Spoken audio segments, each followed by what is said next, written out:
Bien, pues buenos... Uy, se me ha pegado esto. Ahí. Buenas tardes todavía, o días, no lo sé. Buenos días. Buenos días todavía. Y bueno, ya, según estoy viendo, cuando Freddy me mandó el texto que tocaba hoy, ya queda poquito del Evangelio de Marcos. Ya estáis llegando prácticamente al final. Quedan 2 capítulos para concluir este testimonio que nos da Marcos, que ya sabemos que tiene la influencia del apóstol Pedro. Y bueno, se considera un evangelio petrino, es decir, que Marcos recopila información y recopila el testimonio acerca de Cristo a partir de lo que le narra el apóstol Pedro. Y Marcos ya sabemos que es un documento resumido comparado con otros evangelios. Es muy ágil también en comparación con Mateo, en comparación con Lucas, que da mucho más detalle. Pero Marcos nos va a dar lo relevante, nos va a mostrar lo relevante de lo que sucedió con nuestro Señor Jesucristo. Desde el inicio de su ministerio, concretamente, hasta el acontecimiento más importante, que cada vez estamos más cerca ya, que es la resurrección, que es un hecho que nos da esperanza a nosotros como cristianos. Hoy nos encontramos en el capítulo 14, desde el versículo 66 hasta el versículo 72, donde vamos a encontrar precisamente a Pedro, el personaje que influyó a Marcos en este testimonio de este evangelio que recogemos en este documento, el evangelio según San Marcos, como conocemos. Y Pedro, como hemos dicho, es el personaje que influyó a Marcos para escribir este texto. Vamos a ver que Pedro, siendo un verdadero cristiano, que lo era, un auténtico discípulo, que lo era, me atrevo a decir que era un auténtico discípulo porque dijo esas palabras de cuando Jesús dijo, ¿también vosotros queréis marcharos con ellos? Y se refirió a la gran multitud, ¿no? Con ellos. Y fue Pedro quien respondió, Maestro, ¿a quién iremos? Solo tú tienes palabras de vida eterna. Tal vez la razón por la que Pedro se quedó hasta el final, a pesar de sus inconsistencias, como vamos a ver hoy, a pesar de ser una persona muy voluble, a pesar de ser una persona muy emocional, muy impulsiva, la razón por la que vemos que va a permanecer con Cristo y por la que podemos decir que es un verdadero discípulo es su apego concretamente a esas palabras de Jesús. ¿A quién iremos? Solamente tú tienes palabras de vida eterna. Ya que Jesús dijo aquello de si permanecéis en mis palabras, seréis ¿qué? Verdaderamente mis discípulos. Eso significa entonces que un verdadero discípulo puede fallar. Y es lo que vamos a ver hoy. Que un verdadero discípulo está expuesto a las tentaciones, que sigue siendo de carne, que sigue siendo débil y que aunque a veces nos parezcamos mucho o veamos que incluso Pedro se parece mucho a Judas, eso no nos da a nosotros la capacidad ni la justificación, mejor dicho, de que podamos vivir negando a Dios de forma constante. Y es lo que vamos a leer hoy. Vamos a leer la negación de Pedro, capítulo 14, versículo 66 en adelante. Dice así: Y estando Pedro abajo en el patio, apareció una de las criadas del sumo sacerdote, y viendo a Pedro, calentándose después de mirarlo fijamente, dijo: «También tú estabas con Jesús el Nazareno». Pero él negó, diciendo: Ni sé ni entiendo qué es lo que estás diciendo. Y salió afuera al portal. Y la criada, al verlo, comenzó de nuevo a decir a los presentes: «Este es uno de ellos». Pero él negaba otra vez. Y poco después, los presentes decían otra vez a Pedro: «¿En verdad eres de ellos? Pues también eres Galileo». Y él comenzó a maldecir y a jurar: «No conozco al hombre que decís». Y enseguida cantó el gallo por segunda vez, y Pedro recordó la palabra como le había dicho Jesús: antes que un gallo cante 2 veces, me negarás 3 veces. Y rompió a llorar. La pregunta que quiero que respondamos hoy, al leer este texto, es ¿por qué un verdadero discípulo, Pedro fue un verdadero discípulo, por qué un verdadero discípulo niega a Cristo? ¿Cuál es la razón que nos llega a eso? ¿Por qué un auténtico discípulo niega a Jesús? Todos nosotros aquí, si has sido cristiano, si eres cristiano, todos nosotros aquí, de alguna u otra manera, hemos sido como Pedro en este momento. Todos en algún momento hemos negado a Jesús. En mi caso, por ejemplo, recuerdo que cuando me convertí al cristianismo con 19 años, yo estaba como Pedro, emocionado, muy impulsivo, o sea, no sé, como suelen decir, el primer amor, ¿no? impulsivo, ahí ferviente, con ganas de dejarlo todo para servir al Señor. Pero me di cuenta de que cuanto más confiaba en mis impulsos, cuanto más confiaba en mis fuerzas, incluso utilizando las mismas palabras que Pedro utilizó en alguna ocasión, mi vida daré por ti, recuerdo que fallaba. Y me vino a la cabeza cuando preparaba esto una conversación que tuve yo con mis amigos poco después de convertirme, y yo había tenido una conversión real con 19 años, y poco después, con mis amigos que no eran creyentes, me preguntaban, oye, ¿y tú por qué te has convertido? ¿Por qué eres cristiano? ¿Por qué sigues todo esto que dice la Biblia? Recuerdo exactamente lo que le respondí. Yo llevaba una conversión a lo mejor de 2 semanas, 3 semanas, recuerdo lo que le respondí. ¿Sabéis lo que le respondí? Bueno, a ver, me llama la atención, simpatizo, pero cristiano así como tú entiendes cristiano, pues no soy. Y yo realmente era cristiano. Sin embargo, lo vuelvo a repetir, todos en algún momento de nuestro cristianismo hemos negado a Cristo de una forma u otra. Y claro que esperamos que ningún creyente, ninguno de los que estamos aquí presentes, nos estanquemos en eso y terminemos como Pedro, es decir, nos estanquemos en negar a Pedro y terminemos como Pedro terminó en este pasaje, que ¿cómo terminó según el versículo 72? Llorando, y según el Evangelio de Mateo dice que llorando amargamente. Porque ¿sabéis cuál era la diferencia principal entre el comportamiento de Judas y el de Pedro? Pues precisamente su naturaleza. Que uno, Pedro, era verdaderamente hijo de Dios, nacido de nuevo, y el otro no. Parecía que sí, pero no lo era. Es más, paréntesis, Judas, cuando Jesús envió a predicar el Evangelio a sus discípulos, a sanar enfermos, a echar fuera demonios, ¿mandó a los 11 menos Judas? Mandó a los 12, Judas incluido. Puede ser que por la predicación de Judas se convirtiese gente, y que por la palabra de Judas, con la autoridad que le había dado Jesús, echase fuera demonios, sanase a personas. Pero no era un hijo de Dios. Y con esto cierro el paréntesis. No caigamos en el error de, por rodearnos de creyentes, por rodearnos de hijos de Dios, por parecer un hijo de Dios, creamos que somos un hijo de Dios. Porque a lo mejor no lo somos. Y a lo mejor en el momento de la prueba, en el momento de la tentación, donde se prueba cada uno, pues a lo mejor puede ser que suspendamos. Entonces, la diferencia principal, y cierro el paréntesis, la diferencia principal entre Pedro y Judas, ¿cuál era? Que uno verdaderamente era discípulo de Jesús hasta las últimas consecuencias, aunque falló, y el otro, pues no. Pero en sus acciones traicioneras, que tuvo Pedro y que tuvo Judas, se parecían mucho, ¿verdad? Eran muy similares en sus acciones. Pero por eso hoy quiero que respondamos a la siguiente pregunta que he dicho al principio. ¿Por qué un verdadero discípulo niega a Cristo? Porque si sabemos cuáles son las razones por las cuales nosotros negamos a Cristo muchas veces, incluso teniendo una relación personal con Cristo, entonces vamos a poder evitar negarle y vamos a poder evitar traicionarle. Porque ustedes y yo muchas veces negamos a Jesús.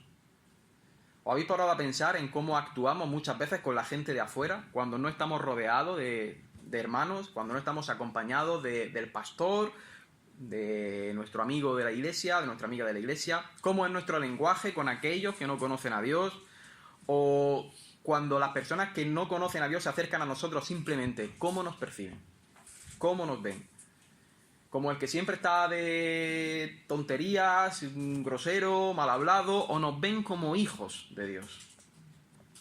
Esto no significa que eso vaya a determinar quién es cristiano y quién no, evidentemente. Pero está claro que Pedro era un verdadero hijo de Dios, ¿verdad? Y lo vemos en su vida. Y sin embargo negó a Cristo.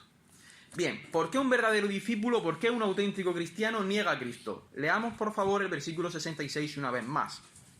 Estando Pedro abajo en el patio, vio a una de sus criadas del sumo sacerdote, y cuando vio a Pedro calentándose, mirándole dijo: «Tú también estabas con Jesús el Nazareno», pero él lo negó diciendo: «No le conozco ni sé de qué me hablas». Bien, pues en este punto me gustaría señalar que es curioso que todos los discípulos ya habían abandonado a Cristo. A veces le damos mucha caña a Pedro, pero ya todos los discípulos habían abandonado a Cristo. ¿Os acordáis? Ya le habían dejado solo, como está escrito, como había escrito en el profeta, ¿verdad? Heriré al pastor y las ovejas, ¿qué? Serán dispersadas. La pregunta es, ¿por qué Pedro sigue cerca de Cristo? ¿Por qué Pedro se mantiene a cierta distancia, pero no se ha marchado, como los demás discípulos? Pues tal vez si lo pensamos es porque Pedro quiere hacer valer sus palabras. Acordaos esas palabras que dijo llevado tal vez por el éxtasis del momento. ¿Y cuáles eran esas palabras? Aunque todos te abandonen, aunque todos te nieguen, yo no. Y con insistencia más lo dijo, yo no te abandonaré. Según las palabras que recoge Juan, Pedro dijo, mi vida pondré por ti. Y creo que esas palabras eran sinceras en la mente de Pedro. Lo creo de verdad.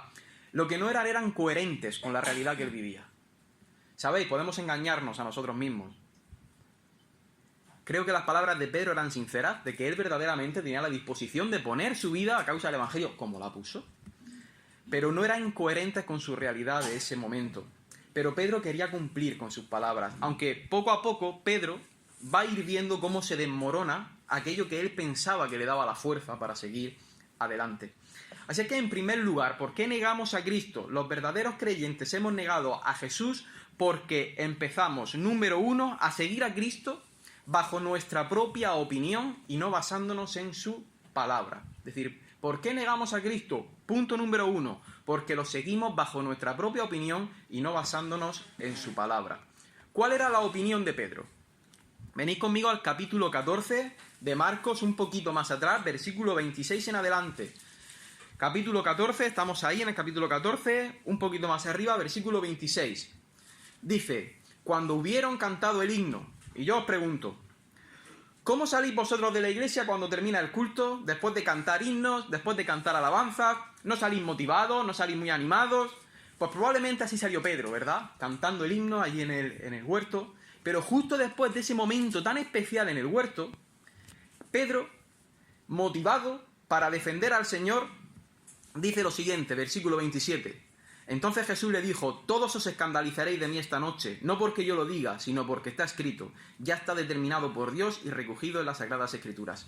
¿Y qué dice la Escritura? Heriré al pastor y las ovejas serán dispersadas. Eso debería haber bastado para que Pedro al menos se plantease sus palabras para que dijese, oye, si ya dice la Escritura que las ovejas serán dispersadas y que herirán al pastor, pues a lo mejor debería obedecerlo porque me lo está diciendo mi maestro y lo está diciendo que lo dicen las Escrituras. Tal vez debería tener cuidado con lo que digo cuando digo que yo no te abandonaré nunca, cuando Dios dice que todos seremos dispersados y que herirán al pastor. ¿Qué pasa? Que Pedro no escuchó la palabra de Cristo, ni lo que decían las Escrituras tampoco. Pedro siguió con su plan. Quiso seguir a Jesús, quiso defender a Jesús en base a su propia opinión, en base a su propia fuerza. Y Pedro dijo en el versículo 29, entonces Pedro le dijo, aunque todos se escandalicen, yo no. A ver, Pedro, te está diciendo tu maestro que lo vais a abandonar y que las ovejas van a ser dispersadas. Encima de todo te está diciendo que ya lo han profetizado, pero tú estás diciendo que, aunque Dios te esté diciendo eso, tú no lo vas a abandonar o que no te vas a escandalizar de él nunca. Vemos el problema, ¿verdad? Esto suena mucho a lo que los cristianos hacemos muchas veces. Cuando, como decíamos en el primer punto, negamos a Cristo porque comenzamos sutilmente a seguirle, sí, pero bajo nuestra propia opinión y no basándonos en su palabra. A veces es una relación inapropiada, por ejemplo, voy a poner este ejemplo que me ha venido a la cabeza, un yugo desigual. A veces seguimos a Cristo, pero estamos en yugo desigual y no escuchamos la palabra de Cristo, que es muy clara. No le hacemos caso a las Escrituras que dice, uníos en yugo, no dice eso, ¿verdad? Dice, no os unáis en yugo desigual con los incrédulos, pero queremos seguir a Cristo según nuestro propio criterio. Es decir, decimos frases como, seguro que mi influencia como cristiano hace que esta persona cambie, yo no voy a dejar de seguir a Cristo, voy a seguirle, pero me voy a casar con esta persona porque confío en que Dios lo va a cambiar. Suena bonito, ¿verdad? Pero esa es la manifestación de que tarde o temprano uno va a negar a Cristo.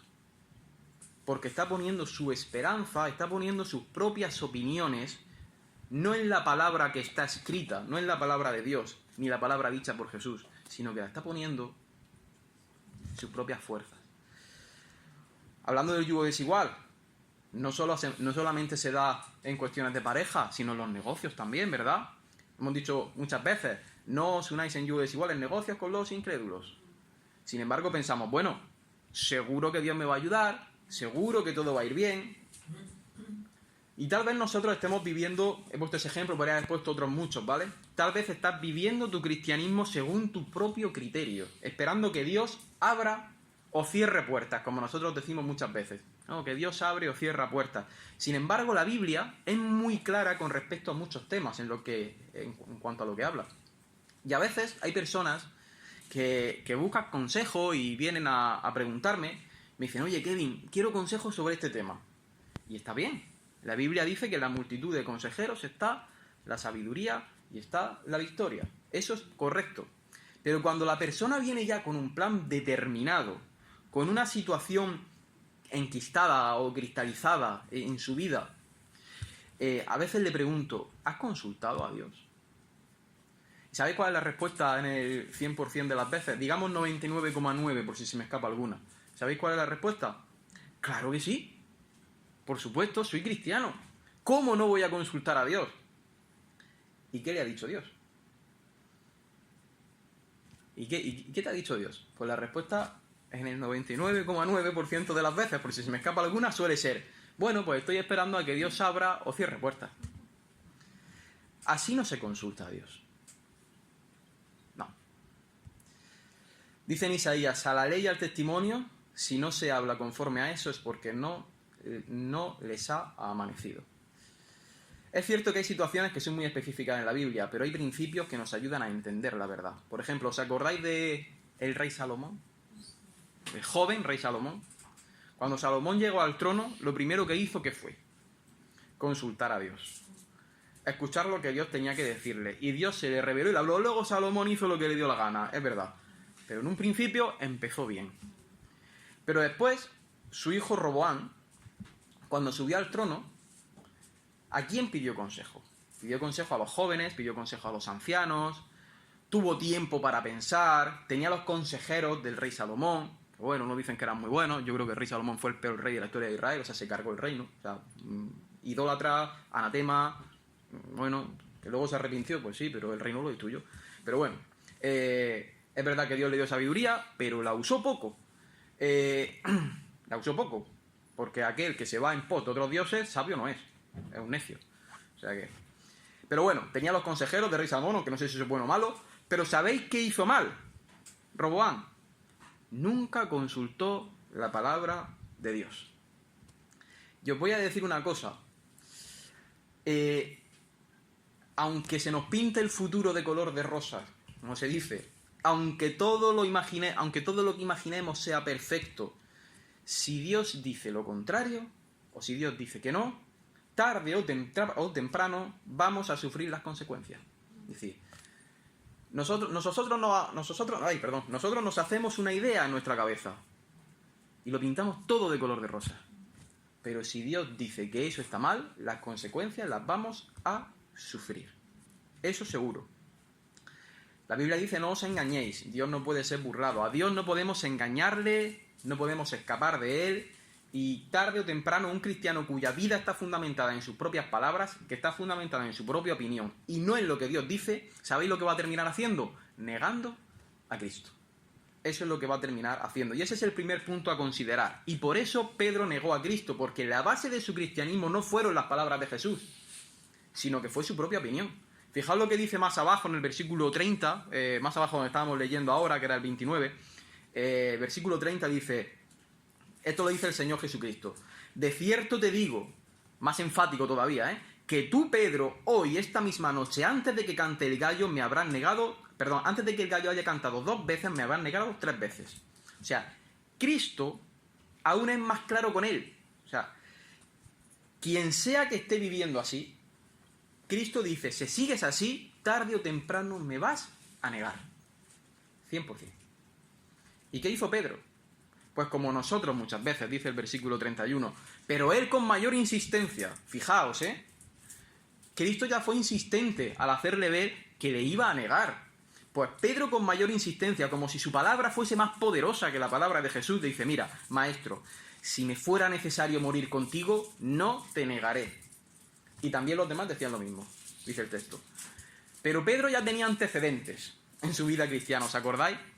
En algún momento decía cosas acertadas, en algún momento decía cosas que no eran acertadas. Por ejemplo, un momento dado: tú eres el Cristo, el Hijo del Dios viviente. Bienaventurado eres, hijo de Jonás, porque esto no te lo reveló carne ni sangre, sino mi Padre que está en los cielos. Y al poco tiempo, siguen leyendo, y al poco tiempo, ¿qué pasa? Cuando Jesús anuncia que va a sufrir, claro, como ese Mesías ya no le interesa tanto a Pedro, no es el Mesías que están esperando, sino ellos están esperando el Mesías que reine con autoridad, el rey justo sobre Israel, que los libere del yugo romano. Le dice: maestro, de ninguna manera te va a suceder esto, de ninguna manera, acuérdate que tú eres el Mesías. ¿Y qué le dice Cristo? Yo lo digo en latín, que suena más duro: va de retro, Satana. Apártate de mí, Satanás. Negamos a Cristo cuando actuamos como actúa el adversario. ¿Cuál fue el pecado original del ser humano? ¿Cuál fue? Poner nuestra palabra, nuestro pensamiento, nuestra opinión por encima de la opinión de Dios.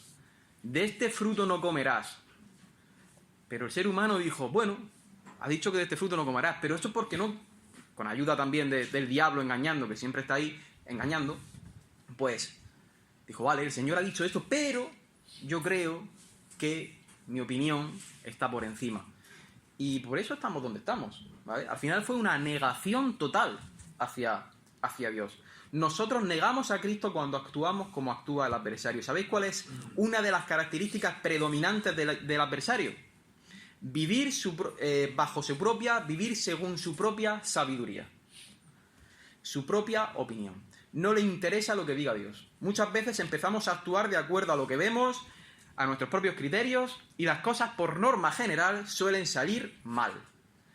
Recuerdo que, iba a decir cuando era joven, pero es que no quiero decir eso.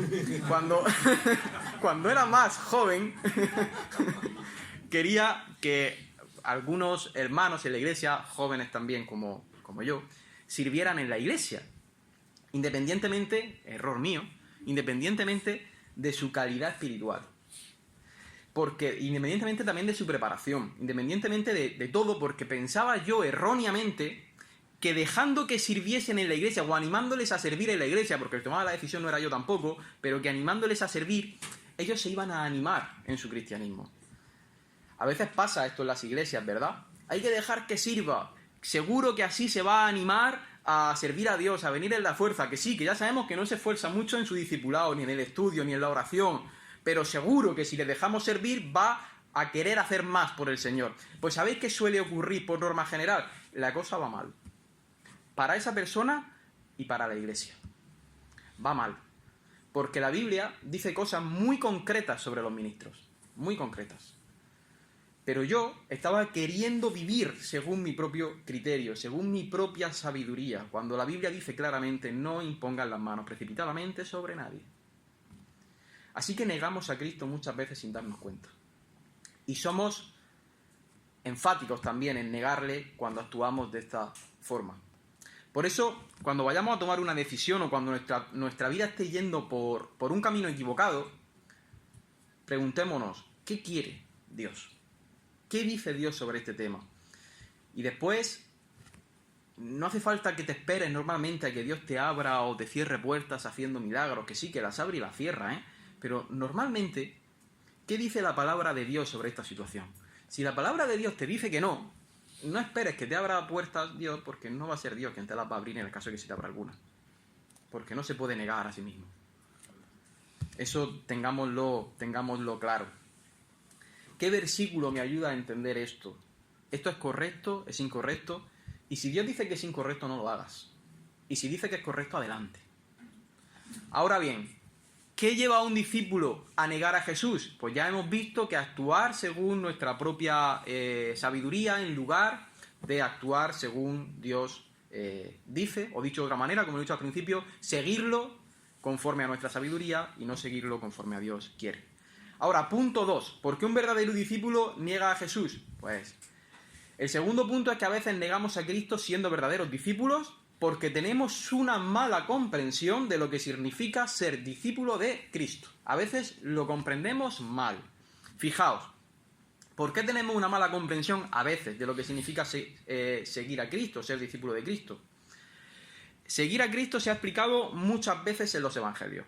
Es más, Cristo dijo, el que quiera seguirme tiene que estar, ¿qué? Tiene que estar dispuesto a ganar millones de euros, a tener un yate de lujo. No, ¿verdad? ¿A que no? El que quiera seguirme tiene que estar dispuesto a dejar muchas veces padre, madre, esposa, hijos, tierras, incluso su propia vida, tomar su cruz, y así podrá ser mi discípulo. Pero el que ama a padre o madre más que a mí no es digno de mí.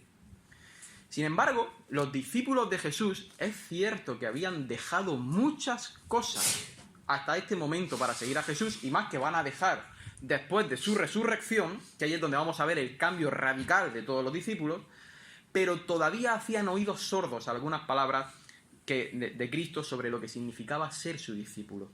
Ellos pensaban que ser discípulo de Cristo significaba seguir a ese Mesías que al entrar en Jerusalén iba a recibir el trono, iba a echar a Poncio Pilato, iba a derrotar al Imperio Romano, y seguramente ellos acabarían siendo los altos cargos del reino, porque estaban cerca de Jesús, ¿verdad? Tanto es así que Juan y Jacobo, justo antes de que Jesús entrase a Jerusalén, no sé si os acordáis, se acercaron y dijeron, Maestro, antes de entrar a Jerusalén, ¿a quién? Permítenos sentarnos, uno a tu derecha y otro a tu izquierda, ¿verdad? Y se peleaban, entre comillas, o discutían por quién iba a ser el mayor.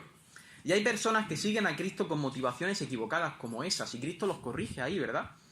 Pensando que seguir a Cristo es prosperidad, pensando que seguir a Cristo es bienestar emocional, que van a dejar de sufrir. De hecho, hay una corriente sectaria que tiene un eslogan que es para de sufrir. Pero hay que recordar que los que quieran vivir piadosamente en Cristo Jesús, en términos generales, van a sufrir persecución. Ya sea de un grado u otro, pero en cierto modo van a sufrir persecución. No digo que nosotros estemos en persecución como en otros países, porque la realidad es que aquí estamos de momento bastante cómodos, en ese aspecto, en otros aspectos no, pero esa es la implicación. Y hago un paréntesis, una persona, un cristiano iraquí, le preguntaba a un cristiano occidental que cómo podían ser cristianos allí con la persecución que había y que incluso les costaba su vida. Y dijo, para nosotros es fácil. Dice, pero no entendemos cómo podéis vosotros ser cristianos con todas las tentaciones que os vienen de fuera. Que si las redes sociales, que si la pornografía, que si el no sé qué, que si el no sé cuánto, para que veáis que cada sociedad tiene sus complicaciones. O sea que nosotros también tenemos que mantenernos firmes con la tentación que nos viene de fuera, ¿eh? Si es que, en cierto modo, sufrimos también persecución. No una persecución que ahora mismo peligre nuestra vida, pero tampoco es fácil ser cristiano en España en el siglo XXI, con las tentaciones que tenemos alrededor y con la sociedad estando como está. A nosotros, a los cristianos, nos es concedido no solamente la salvación por ser hijos de Cristo, sino también nos es concedido que padezcamos con Él. Eso también. Así que Pedro tenía al menos dos cosas en mente que hay que descartar. Lo primero, vamos a llamar A. Pedro no llegó a comprender todavía que el Cristo, el Mesías, debía ser humillado. No sé si os acordáis. Cristo muchas veces decía, va a llegar la hora en la que el Hijo del Hombre será entregado en manos de pecadores, será llevado a muerte y resucitará al tercer día. ¿Escuchaban ellos? ¿Prestaban ellos atención? Pues no. Prueba de ello es que cuando Pedro ve que viene la comitiva de soldados romanos a arrestar a Jesús, en lugar de decir, vale, esto es lo que mi maestro me ha dicho ya en innumerables ocasiones, esto va a pasar, pero resucitará al tercer día, me lo ha dicho mi maestro. En lugar de eso, saca la espada, desenvaina y se lanza a cortar orejas, se lanza a atacar. Porque él pensaba que el reino de Cristo era como el reino de David, el que luchaba a espada contra sus enemigos. ¿Veis la visión que ellos tenían todavía del Mesías? Es por eso que el verdadero cambio de los discípulos viene tras la resurrección de Cristo. El verdadero cambio, el cambio de por ejemplo, muchas veces nos lo preguntamos, ¿no? ¿Qué ha pasado con Pedro, no? ¿Qué ha pasado con el Pedro de las cartas y el Pedro de los evangelios? Si parece otro Pedro distinto. Claro. Si quieres saber qué pasó con Pedro, está en Hechos. En Hechos ves lo que sucedió con Pedro. Cristo tuvo que dejarlo claro en varias ocasiones. Mi reino no es de este mundo. Mi estandarte es el amor, el perdón, el amar a los enemigos. Y debemos recordar que ser discípulos de Cristo es vivir como Cristo, como actuar como Cristo actuó. Y hoy en día en el cristianismo estamos llenos de pomposidad, de lujos, de competencia incluso, por marcas, por la ropa, por cosas superficiales. Y nos olvidamos que ser cristianos es ser como Jesús. Eso es ser como Cristo. Pedro no tenía aún conciencia de eso, se le había olvidado que era necesario que el Cristo fuera humillado. Estaba escrito. Por eso, cuando resucitó, ¿qué le dijo Jesús? Oh insensatos y tardos de corazón para creer todo lo que dijeron los profetas. ¿No era necesario que el Cristo padeciera estas cosas y así entrara en su gloria? Inciso B. Pedro también tenía una idea equivocada sobre lo que significaba seguir a Cristo porque no comprendía que seguir a Cristo implicaba en muchos casos arriesgar la vida. Todavía no lo había llegado a comprender. Porque predicar la palabra, viajar, llevar el evangelio, conlleva riesgos. Tratar con personas que sabemos de antemano que incluso pueden hacernos mucho mal, implica riesgos. Vivir en países con cuestiones ideológicas para un cristiano implica riesgos, denuncias, demandas, tu propia vida.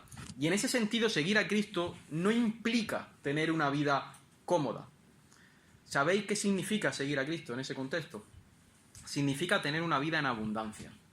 Vivir la experiencia del amor más grande.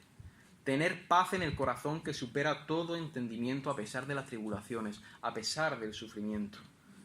Y ese es el testimonio que nos pueden dar los hermanos que viven en países perseguidos. Esa paz que supera todo entendimiento. Eso es lo que Cristo nos ofrece reposo. Y a la vez nos ofrece un yugo, que el reposo nos gusta mucho. El yugo a veces menos. ¿Os acordáis?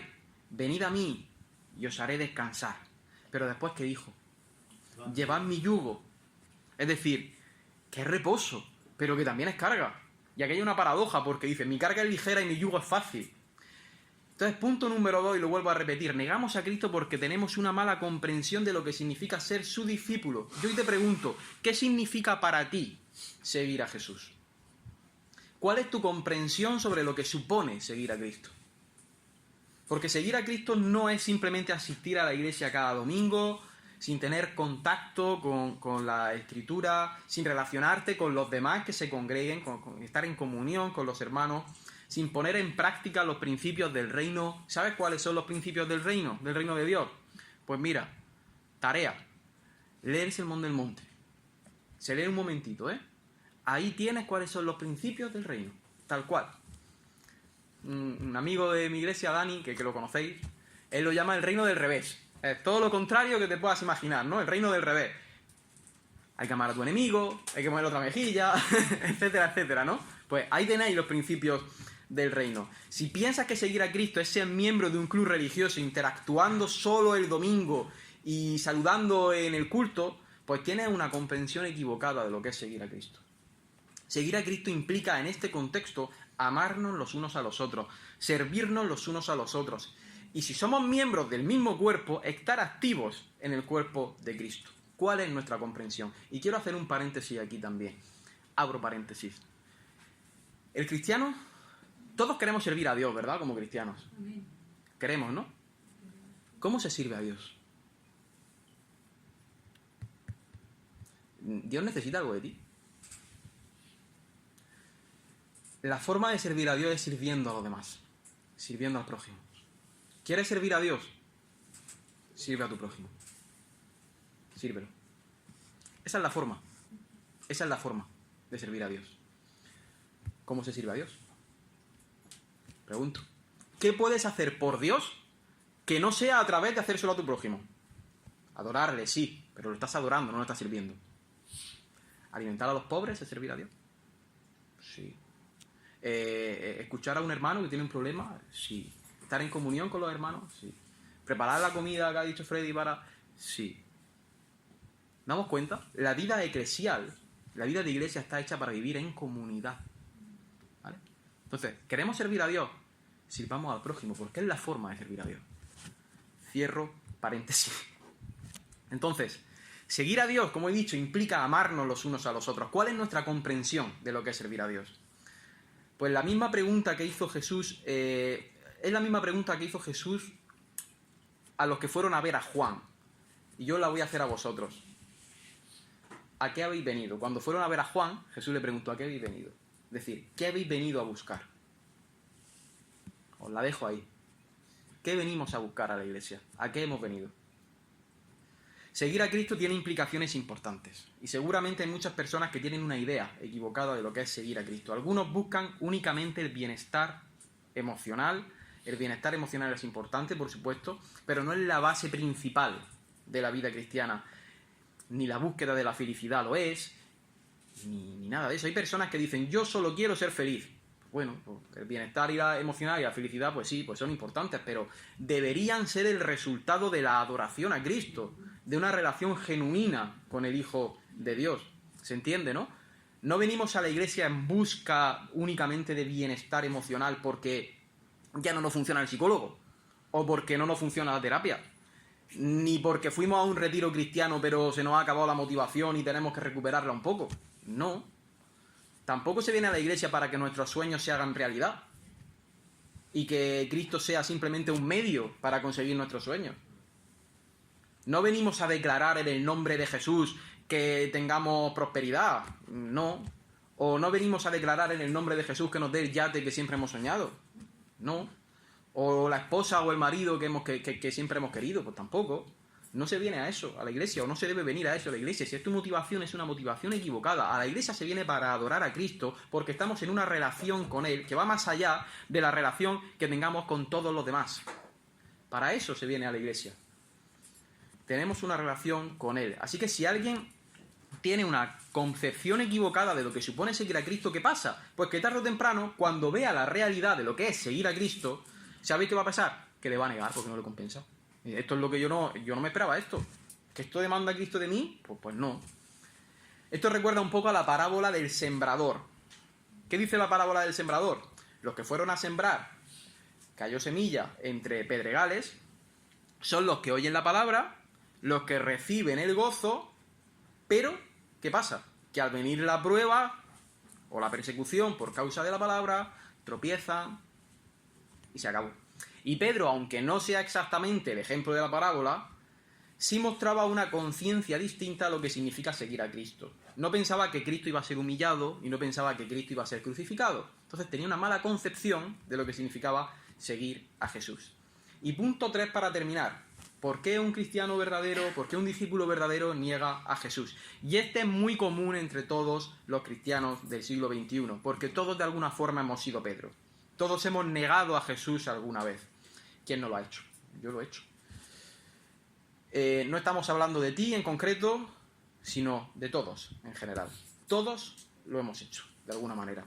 Fijaos en el punto número 3. Seguimos buscando la aprobación de las personas, que suele ser normalmente lo opuesto a buscar la aprobación de Dios. Ese es el punto número 3. De hecho, Pablo dice, si buscase aún agradar a los hombres, no sería siervo de Cristo. Palabras del apóstol Pedro. No debemos buscar la aprobación de la gente, porque si seguimos queriendo agradar a este mundo, ¿sabéis lo que vamos a hacer? Negar a Cristo.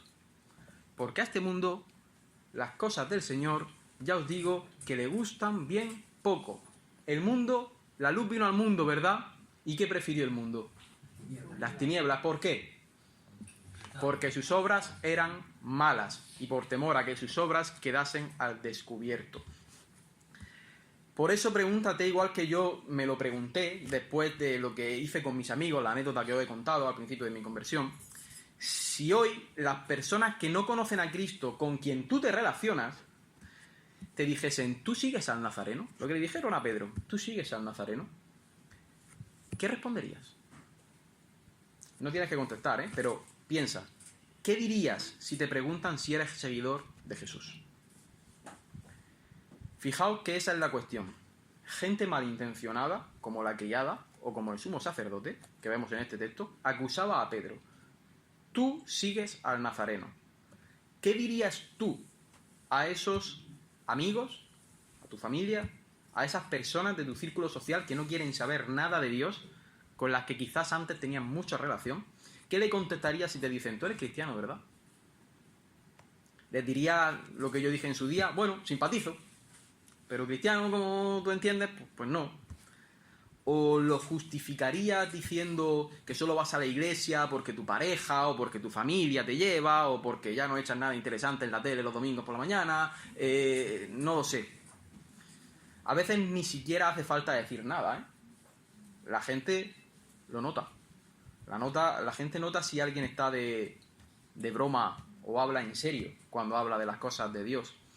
Nota también incluso si es un cristiano de domingo, al que le da igual el resto de la semana, o si solo va porque le arrastran. ¿Cómo actúas tú fuera con los demás? Recordad que los cristianos vamos por ahí diciendo que Dios transforma las vidas, ¿verdad?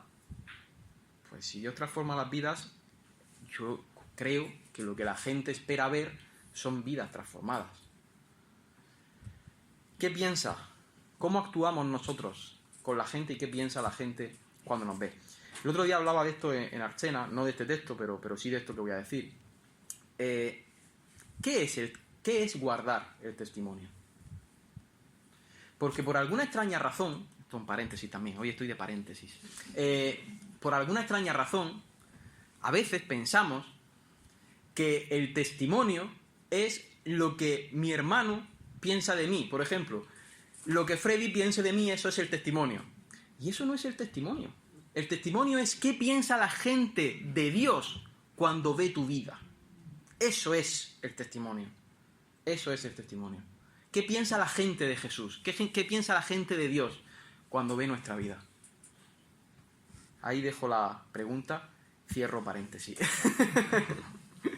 Mira lo que pasó aquí, Marcos 14, versículo 68. Pedro negó diciendo, no le conozco. Y recuerda que Pedro estaba viendo a Cristo casi muerto, siendo interrogado por el concilio, es decir, un grupo de expertos de la ley. Declararse seguidor de Jesús en ese entorno, en ese contexto, era prácticamente decir, soy un sectario, soy un marginado de la ortodoxia judía. Y Pedro, por miedo a los hombres y por buscar la aprobación de esa gente, dijo, no le conozco, no sé de qué me habla, salió fuera y el gallo cantó. La criada volvió a verle otra vez y le señaló que sí, que este es uno de ellos, que míralo, si es que yo lo he visto, que este es uno de ellos. Pero Pedro negó de nuevo, negaba lo evidente, vamos. Y poco después, los que estaban allí dijeron, Pedro, de verdad, que eres uno de ellos, porque eres Galileo. Tu forma de hablar te delata. Yo que sé, es como si un andaluz fuese a Galicia y dijese, y yo, que yo no soy de allí. Vamos a ver, que está claro, que eres de allí, que tu acento te delata. Su acento te traiciona. O sea, tú estabas con Jesús el Nazareno. Y en el versículo 71 dice que entonces comenzó a maldecir. ¿Por qué maldijo? Porque de algún modo, para encajar con ellos, para que no le reconocieran como seguidor de Jesús, o sea, empezó a hablar de manera contraria a como lo hacía Cristo. Empezó a hablar como ellos hablaban. Y si hablo, mente de Pedro, si hablo y actúo como el mundo, van a pensar que no soy cristiano, que no soy seguidor de Jesús. Por eso usó palabrotas, por eso juró, no conozco a ese hombre del que habláis. Y el gallo cantó por segunda vez. Entonces Pedro se acordó de las palabras de Jesús. Antes que el gallo cante 2 veces, me habrán negado 3. Y pensando en ello, lloró. Mateo dice amargamente. A veces buscamos la aprobación de los que no conocen a Dios, usando palabras, usando formas que encajarían más con este mundo que con el reino de Dios. Yo mismo aprendo cada día a buscar la aprobación de Dios y no la aprobación de los hombres. Por esto es una lucha de cada día. Esto es difícil, ¿eh? Nuestras palabras deberían estar sazonadas con sal, como dice la Escritura. Mostrar nuestro cristianismo. Pedro además utilizó mentiras también. No solamente maldijo y juró, sino que utilizó mentiras también para encajar. Igual que yo hice, por ejemplo, a decir que simpatizaba, cuando en realidad estaba más metido en la Biblia que nadie en ese momento, ¿no? Estaba mintiendo, estaba buscando la aceptación y la aprobación de mis amigos. ¿Cómo eres tú como cristiano fuera cuando te preguntan por tu fe? No hace falta que el sermón sea más largo ya, porque creo que el mensaje es claro. Y es que si eres un verdadero hijo de Dios, como Pedro lo fue, y estás negando a Cristo con tus palabras o con tus acciones, porque buscas, pues, por ejemplo, agradar a otros, o porque vives según tu propio criterio, o porque aún no entiendes bien lo que significa seguir a Cristo, si eres un verdadero hijo de Dios, terminarás como Pedro, sintiendo tristeza y sintiendo arrepentimiento, que fue lo que sintió Pedro, tristeza y arrepentimiento. El texto dice que Pedro, al recordar lo que Jesús le había dicho, lloró. Y esa tristeza, cuando viene de Dios, produce vida y produce paz. La tristeza del mundo, en cambio, solo trae muerte y desesperación. Por último, quiero que recuerdes que Pedro era amado por Cristo y nunca dejó de serlo, igual que cada uno de nosotros. A pesar de nuestras debilidades, fracasos, errores, somos valiosos para Dios, para Cristo, y tarde o temprano tendremos que llegar a ese momento de confrontación, como aquí llegó Pedro, en el que Cristo nos pregunta, como a Pedro le preguntó después de resucitar: Simón, hijo de Jonás, ¿me amas? Pedro, al darse cuenta, responde: sí, Señor, sabes que te amo. Pero no se lo preguntó una vez, se la preguntó 3, y acabó diciéndole: mira, Señor, a ver, tú sabes todas las cosas, tú ya lo sabes la respuesta, tú sabes que te amo. Fue cuando le dijo: apacienta a mis ovejas. Hoy Cristo tal vez también nos pregunta: ¿de verdad me amas? Y seamos honestos, porque tal vez no hemos llegado aún a ese amor completo. A lo mejor lo apreciamos, pero no sabemos, no sé si todos amamos realmente a Cristo. Pero recuerda que Cristo te ama, que quiere perdonarte, que quiere restaurar esta relación contigo. ¿Sabéis qué dice la palabra de Dios? Dice: venid y estemos a cuentas. Aunque vuestros pecados sean rojos como el carmesí, quedarán blancos como la lana. Si queréis y escucháis, comeréis lo mejor de la tierra. Pero si rehuís y sois rebeldes, seréis destruidos, porque la boca del Señor lo ha dicho. Hagamos una oración. Padre, gracias por tu palabra. Te pedimos, Señor, que prosperes esta iglesia en este barrio Vistalegre. Te pedimos que cada uno de nosotros guardemos en nuestro corazón lo que hemos escuchado hoy. Y que si alguien aquí necesita a Cristo, que pueda comprender que Jesús, el Nazareno, el Hijo de Dios, murió para perdonar nuestros pecados, entregando su vida y resucitando para darnos esperanza. En Cristo Jesús. Amén.